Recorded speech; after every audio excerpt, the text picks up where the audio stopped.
everybody, to this video lecture series for ethics. In this video, we're going to conclude our discussion of Aristotle's Nicomachean Ethics, Book 2, and in doing so, we're going to primarily focus on some statements he makes and some important passages from Chapter 4. In order to get into the topic for this video, I want to briefly recap basically the sort of outline that Aristotle gives us for how we develop the virtues and also how we develop the vices. So remember, as we said last time, you as a human person have various psychological dispositions, various tendencies, various ways that human nature tends to act. So all human beings, for instance, have some initial disposition or propensity for facing danger. Some are very good at facing danger, or sort of throw themselves into danger. Others are more timid and shy away from danger, but we all have some disposition or tendency to do it. All human beings have a tendency to forego pleasure. Some people are much better at foregoing pleasure, find it much easier. Other people are drawn into temptation much easier and find it difficult to forego immediate pleasure even when they know doing so will be better for them in the long run. So we all start with these initial dispositions in human nature. And the idea is whether we ultimately become virtuous or vicious with regard to those dispositions depends on how we act. So it said to attain virtue, first you have to act well. Acting well produces good habits. Good habits give you the ability to continue acting well in the future. And once that ability is strong enough, once it has been inculcated well enough in you, then we say you have the virtue with regard to that disposition. So in terms of facing danger, if you act correctly when danger is present, you don't always run toward it. At the same time, you face up to it when it's necessary. Your form of good habit of facing danger in that way, you'll be able to do it in the future. And then we finally say you have the virtue of that disposition, which of course Aristotle calls courage. And likewise, in terms of forming a vice, if you act poorly, you'll form good habits, you'll be unable ultimately to act well in the future. And once you have that sort of that practical inability to do the right thing, then we say you have a vice. And as we saw last time, for Aristotle, a vice is either a deficiency or an excess of that disposition.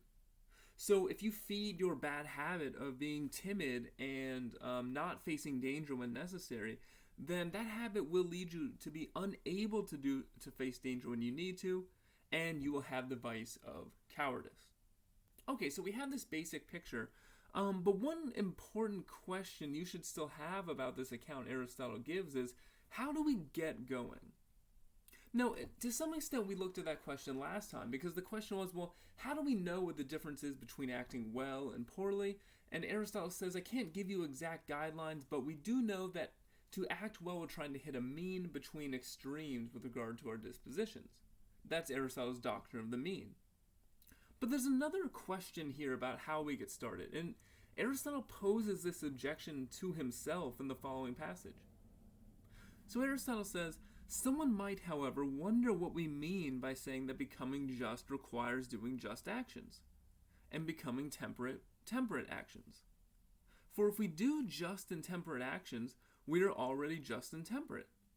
Similarly, if we do what is literate or musical, we must be literate or musical.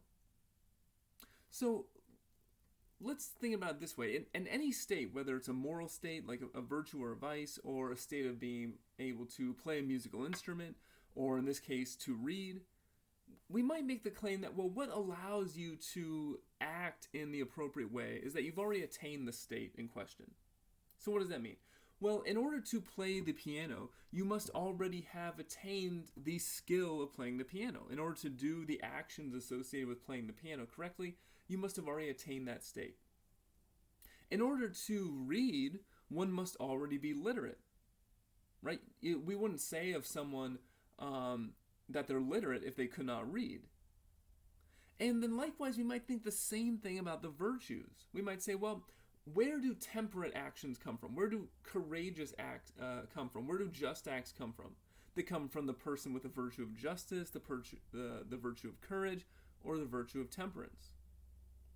And to put this question a little more simply, it's just sort of a question about how is it possible to read before one can read? How is it possible before one's literate? How is it possible to play a musical instrument before one understands music? And likewise then, how is it possible to act courageously if we aren't already courageous? If having the correct moral character is what allows us to act well, how do we act well before we have the character? So this is the question that Aristotle focuses in on. And one of the things he's going to do in chapter 4 is explain to us how it is that we can sort of get going in our quest to become virtuous, and finally what it truly means to have a virtuous moral character. So in response to this objection, Aristotle first says the following: but surely this is not true even of the skills. So this idea that we just looked at, that you have to be literate before you can read, that you have to be musical before you can play the piano. He says it's not true even of the skills, for one can produce something literate by chance or under instruction from another. Someone will be literate then only when he produces something literate and does so in a literate way, that is, in accordance with his own literacy. Okay, so this passage, Aristotle distinguishes 3 ways in which we can act. And here are those 3 ways: chance, instruction, and accordance with virtue, or in accordance with a skill, depending on what sort of thing we're talking about. So first he said one way we can act is by chance. And what does it mean to act by chance? Well, you can think of it as sort of an exploratory manner, right? You're not really sure what you're doing. You're trying things out. It's sort of trial and error and see what works and see what doesn't. A second way we can act is by instruction. So someone tells you this is how you do it. You follow their instructions. And then a third way we can act is in accordance with the virtue or the skill. And I'm going to put that on hold for just a second, because we're going to see Aristotle's going to give us more complete guidelines for what this means in a second. But I want to think about just the idea of chance and instruction, because I think these 2 types of action give us some insight into how can one act courageously before you are courageous. How can we get started on the path to courage even if we're not a courageous person yet? And what Aristotle is going to tell you is that what you should do is first you should start acting in a way that we wouldn't say is fully courageous, but is sort of exploratory or sort of mimics those who are courageous. So let's just take a simpler example. For instance, let's say we have a child who is trying to learn how to ride a bike for the first time. Now, this person doesn't have the trait or skill yet of being able to ride a bike, so how can they get started? Well, one thing they might do is just sort of play around with a bike, right? They might see other people riding bikes. They might see that one person gets from one location to another with a bike, and they see also they have a bike. So they sort of try to get on. They try to fit their feet onto the pedals, maybe move them around a little bit. They probably fall off a few times, hopefully with the appropriate protective equipment. But you just sort of play around with it. In fact, my son, who's right now about a year and a half old, this is how he learns pretty much everything, right? I can attempt to instruct him in various things. I can tell him, this is a cup and this is your chair, and try to show him how to crawl and walk. But ultimately, at least in my view, in my experience, the way my son has learned to do most things, it just kind of happens, right? So when he learned to walk, for instance, or crawl, he sort of saw us walking and tried to mimic it and failed a bunch of times. Then one day it just clicked. He just sort of played around with his body, right? He moved his body in various ways until he figured out what worked. And so this is something we do all the time, not just when we're little kids learning how to crawl or walk or ride a bike, but if you've ever tried to change the oil in your car or fix the dryer, right? One thing you might do is let me just fill around with it and see if I can sort of muddle my way through. And so that's what Aristotle's talking about when he is talking about actions from chance. Now, of course, instruction also plays an important role in these cases. Less so, I think, when my son's learning how to crawl or walk, but certainly when you're learning how to ride a bike, right? Your parents will tell you, okay, well, this is how you do it. You'll go through the various steps. And after they've done that, of course, the child will still need to act from chance and play around with the bike. But instruction certainly plays a large role. So why does any of this matter? Well, let's go all the way back to the very beginning of Book 2 when Aristotle told us that virtue doesn't come from nature. We're not naturally virtuous. It doesn't come from teaching. It comes from habit. And I told you at the time that while habit is certainly the primary driver of virtue for Aristotle, he does think teaching has a role. And this is precisely the role it has. So teaching, whether explicit, someone telling you don't lie, don't steal, or looking at moral exemplars, looking at role models who are doing the right thing, that can have the effect of helping you to get started. You may not understand fully the actions of the courageous person, but let's say society tells you that this is a courageous person. You see their acts and you say, okay, I'm going to try to mimic that person. And when it comes to specific scenarios that I haven't encountered before that call on me to face danger or forego pleasure or be honest, then I'm going to muddle my way through and try out different ways of acting and see how it turns out. So ultimately, what Aristotle wants to say in response to that challenge is that we don't get started on the path to courage, on the path to honesty, on the path to justice and virtue. We don't get started by being just, by being virtuous, by being courageous. We just get started by chance or instruction. People tell us what to do, and then we try it out, we do our best, and we learn from experience. So that's good news. It means you don't have to be courageous already to get on the path to virtue. But there's another important point here, because while Aristotle does think it's critical that we act from chance and we act from instruction when we're attempting to become virtuous, you can't be virtuous by acting in those ways. If you're merely acting through chance and trial and error in your attempts to be courageous and temperate, we don't say you're actually virtuous yet. We don't even actually say you're virtuous yet if the way you're acting courageously is merely from instruction. If it's merely the case that people are telling you how to act and you're following their rules. Again, this can be critical when you're learning, but it doesn't actually make you virtuous yet. It's just the first step. Because the final step to becoming virtuous is what Aristotle calls acting in accordance with virtue. And you'll notice in the above passage, he's using this example of literacy here, but he uses the phrase in accordance with his own literacy. Now, why would he use that word, your own literacy? Why would he use that phrase? And you can use it for the virtues too, acting in accordance with your own courage, your own temperance, your own justice. Well, so think about it when you're acting from chance or instruction.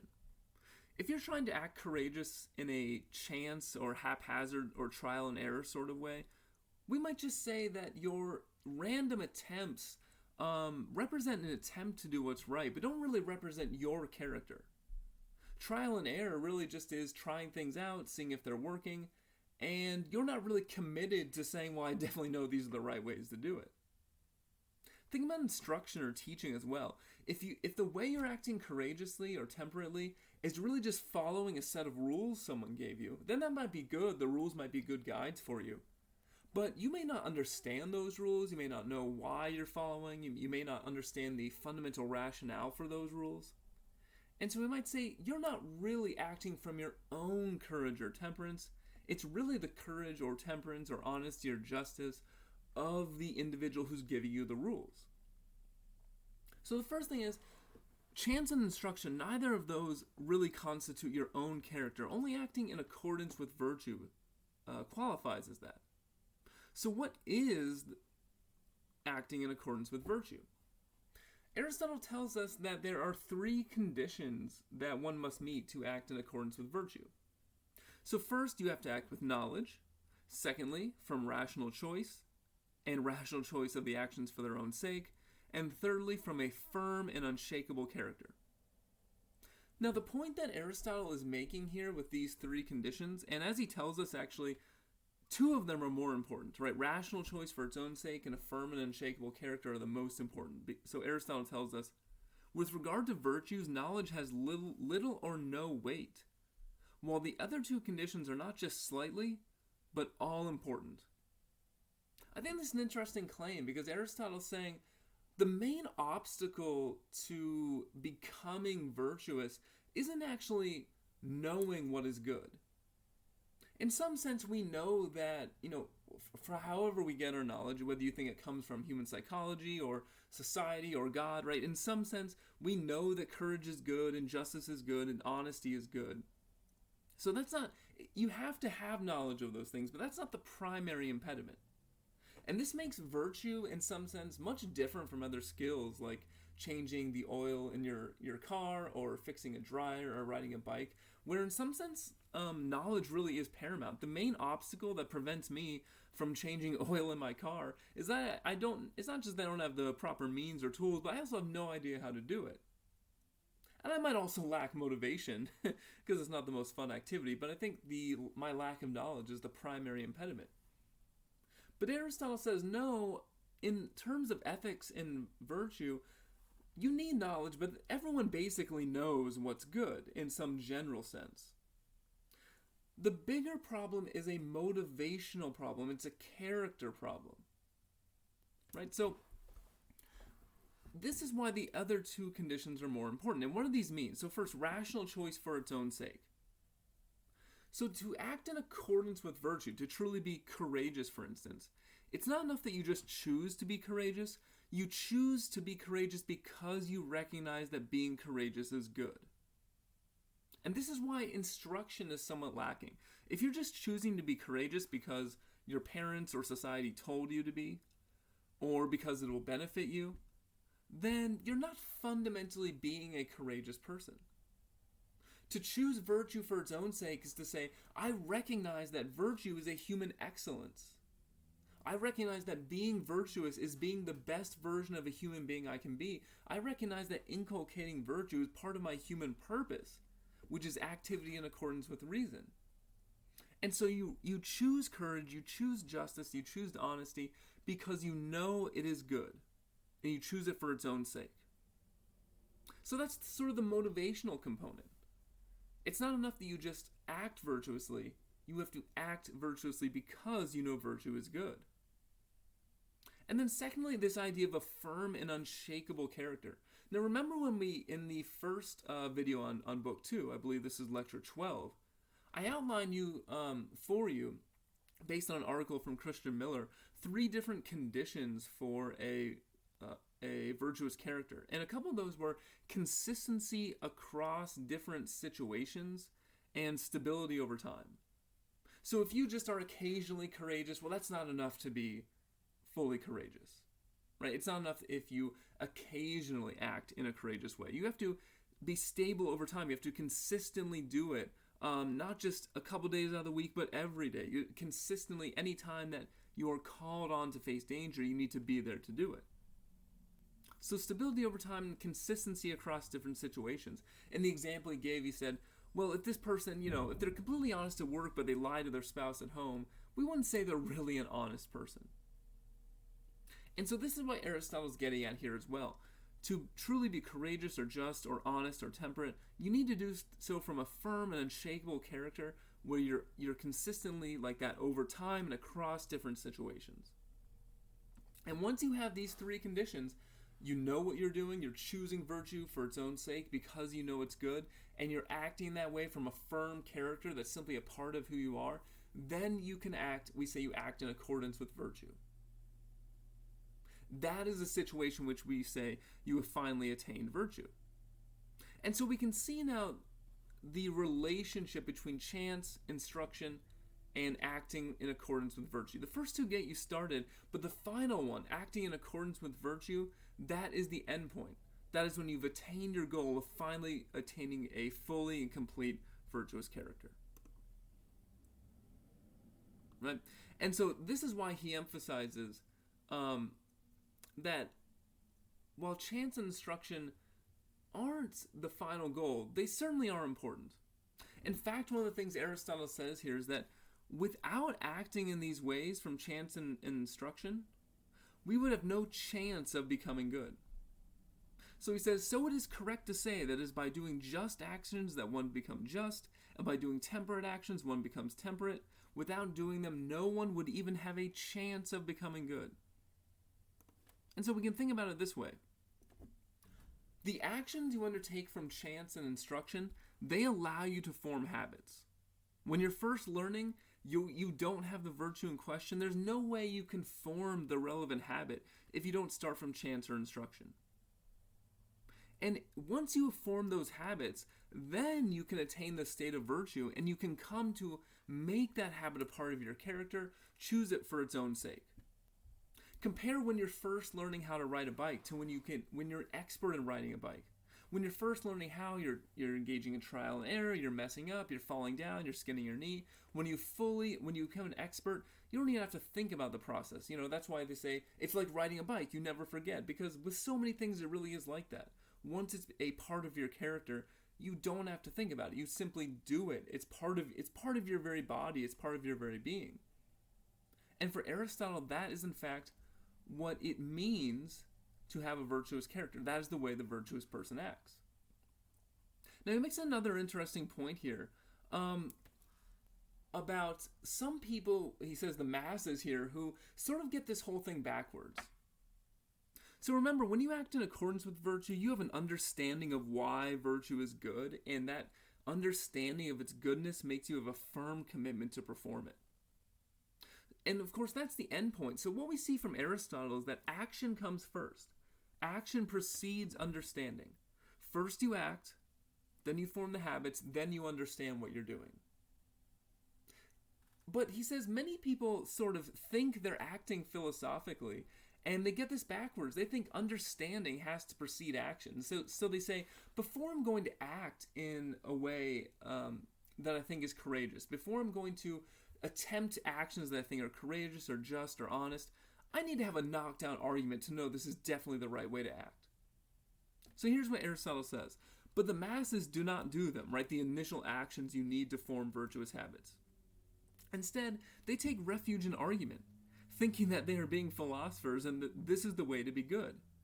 They're rather like patients who listens carefully to their doctors but do not do what they are told. So imagine you go to your doctor and the doctor says, okay, I'm prescribing this medicine for you. And, this is what you need to take. Here's your regimen, etc., etc. And you, let's say, are a patient. Let's say you have no medical background, but you attempt to argue with the doctor and say, no, I don't think this is correct. Now look, it's quite possible, of course doctors are wrong, they're mistaken, or there's things we don't know yet, so it's not like doctors are infallible.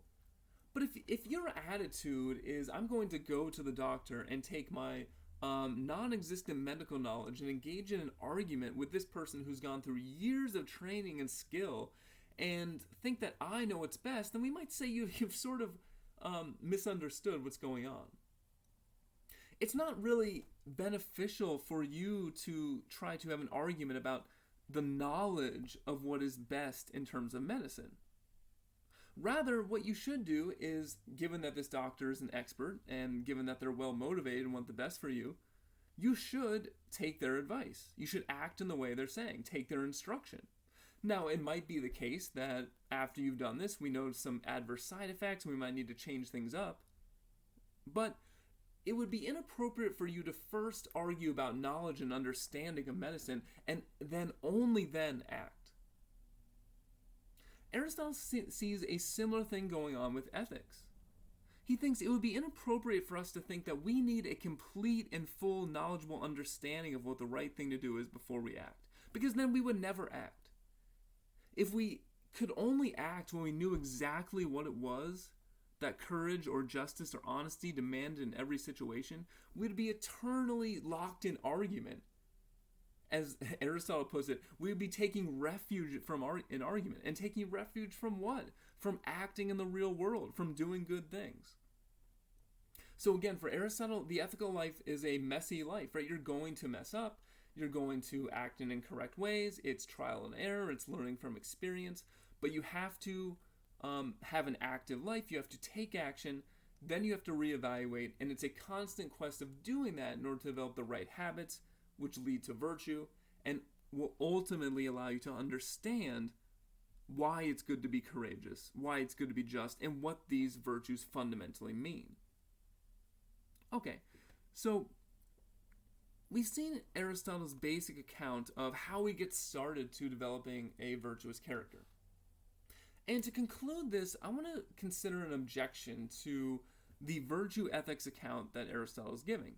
So in contemporary language, we call Aristotle's account a virtue ethics account because for him, ethics is about developing the virtues, developing a virtuous character. But one question we might have is, can we reliably cultivate a virtuous character, right? And the way Aristotle's saying, first you act by chance and instruction, you develop habit, then you develop the virtuous character. And what all that implies is that we are able to act in morally relevant ways, right? We're able to say, well, this is what I believe the courageous thing to do is, and the honest thing and the just thing to do is, and the reason I'm acting in those ways is because I'm motivated by justice or honesty or courage. But one challenge to this idea of moral character is that various contemporary psychological studies in social psychology have found that a lot of our moral behavior isn't actually determined by considerations of what's right or wrong. In fact, a lot of our moral behavior in some cases can be determined by things that are completely morally irrelevant. And so I have a few examples here from another article by Christian Miller. So one example, we'll call this the Cinnabon study. Males were 23% more likely to make change with someone after passing a Mrs. Fields cookies or Cinnabon in the mall. Females were 44% more likely to do so. The bathroom study. Participants were 35% more likely to help someone by delivering documents after exiting a public restroom. The signing at the top study. Participants who were given a test and being paid for every correct response were more or less likely to cheat depending on whether they signed their name at the top of the page, bottom of the page, or did not sign at all. 30% of top signers cheated, 79% of bottom signers cheated, and 64% of people who did not sign cheated. And then the lady in distress study, this is a classic one. Participants heard what sounded like a woman screaming in pain from a bookshelf falling on her. 70% of people who were alone helped. Only 7% of people who were accompanied by another person doing nothing helped. And there's a whole vast array of these studies. Another one that's interesting is that we're actually more likely to be honest and not lie in the presence of someone we find attractive than when in the presence of someone we find unattractive. So think about, these are various perhaps troubling facts about moral psychology. If what determines whether you cheat and are honest or not is where you sign your name on a piece of paper, if your willingness to help depends on whether you just pass by a Mrs. Fields cookies, if your willingness to help other people who are in distress depends on, is there someone else with me? Then we might say, well, is it true that we actually own our moral character in the way Aristotle talks about? Because for Aristotle, your moral character is ultimately up to you. It's based on the actions and habits that you develop. But if a lot of the actions we take and the habits we develop are just products of these facts of moral psychology we have no control over, right? I mean, we don't have control over how our minds and our brains are set up from evolution by natural selection, which has crafted the human brain in a certain way that has all these quirks. Right? We're not in control of that. We're not in control in any given situation. We happen to be talking to someone who we find attractive or unattractive. We're not, we're not in control of whether when we're put in front of someone who needs help, if we just exited a public restroom or not. These are all circumstances beyond our control. But if those circumstances beyond our control are ultimately what's responsible for our character, then we might begin to wonder whether Aristotle's right that we really are responsible for our character. And if we're not fundamentally responsible for our character, then we might feel uncomfortable holding people responsible for their vices or praising them for their virtues. So I think this is overall something that is important to think about for Aristotle's theory. Do these facts affect how you think about virtue ethics? Do they affect how you think about people's responsibility for their character? Or do you think these are the sort of things we can overcome when attempting to become a virtuous person? Okay, so I will stop there. I hope this video was fun, helpful, and useful, and I will see you in the next video.